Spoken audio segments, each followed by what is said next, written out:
안녕하세요. 11월 25일 금요일입니다. 한 주간도 이제 니엇니엇 저물어가고 있고요. 11월도 끝나가고 있습니다. 세월이 너무 빠르지요. 오늘은 사도행전 2장 38절입니다.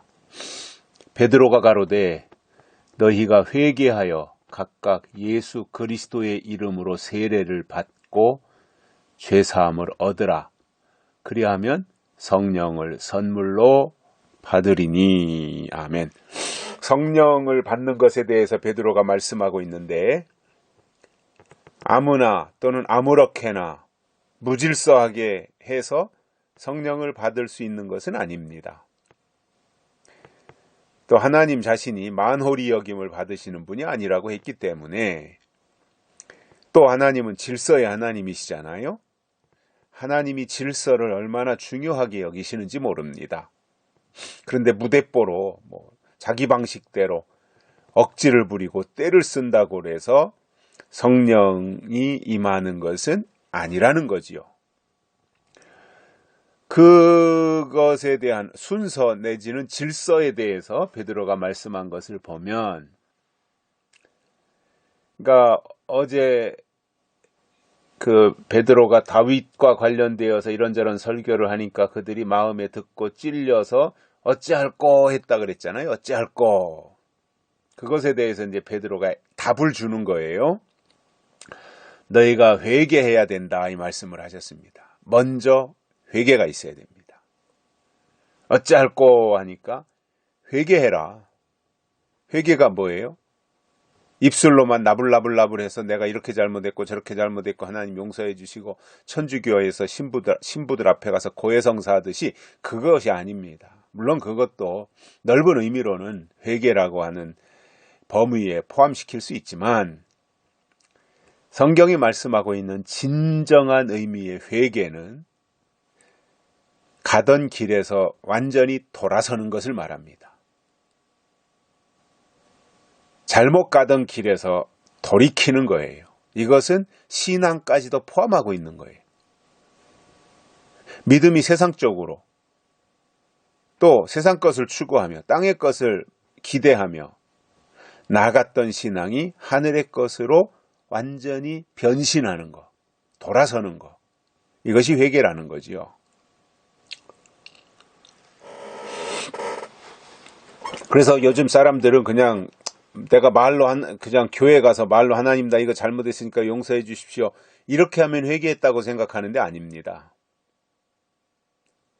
그것이 아니라 정말 처절하게 깨닫고 뉘우치고 반성하는 단계를 넘어서 완전히 생활 방식, 살아왔던 패턴, 이런 것들이 다 바뀌어서 완전히 돌아서는 것이 회개입니다.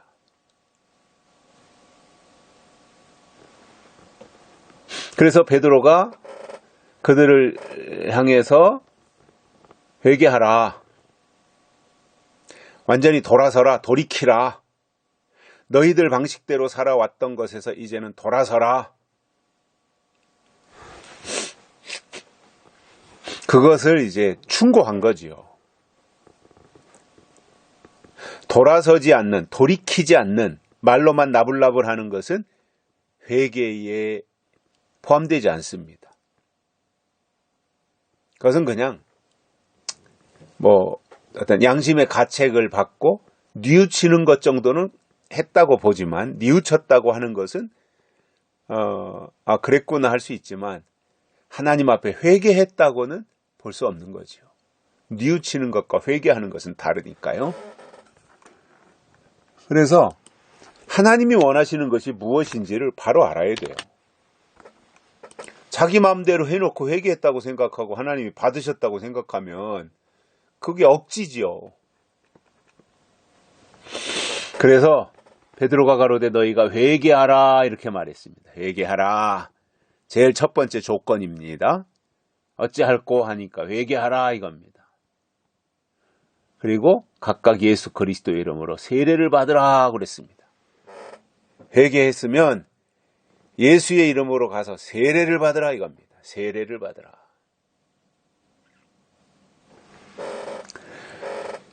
물론 이 세례는 이제 이때 당시에 막 새롭게 시작됐던 물세례를 포함하고 있는 말이라고 봅니다. 세례를 받으라. 이것은 그때 당시에 바리새인들로 충만했고 할례주의자들이 득실거리는 그 속에서 살면서 요단강에 가서 물로 세례를 받는다고 하는 것은 많은 사람들 앞에 나는 예수 교인이다, 나는 하나님의 자녀다 라고 하는 것을 많은 사람들 앞에 보여주는 것입니다. 그러니까 위험한 거지요. 그때 당시에 상황적으로 보면. 지금이야 교회 가서 세례 받는다고 해서 누가 그 사람 뭐 간섭하거나 참견하거나 박해하거나 무슨 뭐 잡아 죽이거나 이러한 시대가 아니잖아요 지금. 그런데 그때 당시에 초대교회 당시에는 굉장한 위협을 느끼는 속에서 세례를 받은 것이고요. 그래서 이때 당시에 할례가 충만하던 시대에 내가 세례를 받는다고 하는 것은 그동안 내가 누려왔던 모든 권리를 포기하는 것과 같은 것입니다. 세례를 받는다는 것이 그동안 가지고 누려왔던 모든 권리를 포기하는 것입니다. 왜냐하면 바리새 시대에 그 당시에 그 유대교적인 양식 속에서 율법적인 구약적인 신앙생활을 하고 있는 사람들에게 그들이 할례는 인정해도 세례를 전혀 인정하지 않고 오히려 세례 받는 사람을 축출하려고 하는 이러한 상황 속에서 세례를 받았다. 그것은 모든 것을 어쩌면 목숨까지도 포기한 증거가 바로 세례였던 거예요.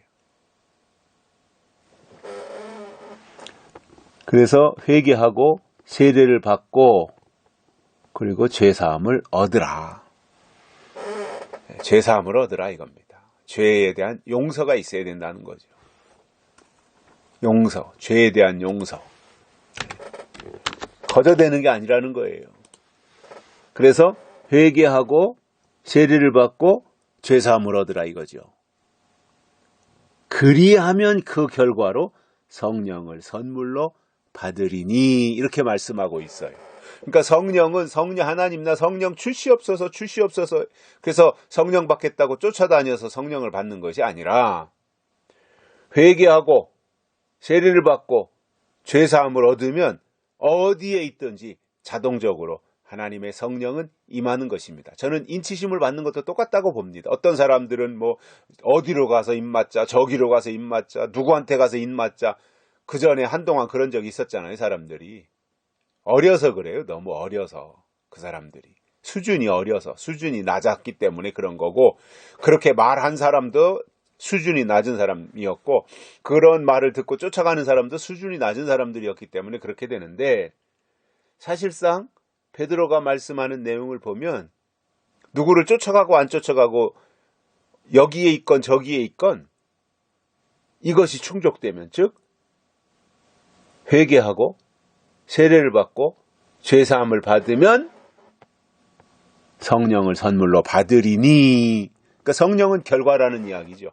주시옵소서 안 해도 이런 것들이 충족되어지면 성령은 자동으로 오신다는 거예요. 베드로가 그것을 말씀하고 있잖아요. 그래서 우리가 살아가는 현실에도 이런 부분들을 잘 좀 적용하고 반영해서 억지 부리지 말고 순리대로 하나님의 사람으로 하나님을 겨냥하고 나가면 하나님은 필요에 따라서 이러한 것들을 채워주시는 분이시라는 것입니다. 여기까지 하겠습니다. 고맙습니다.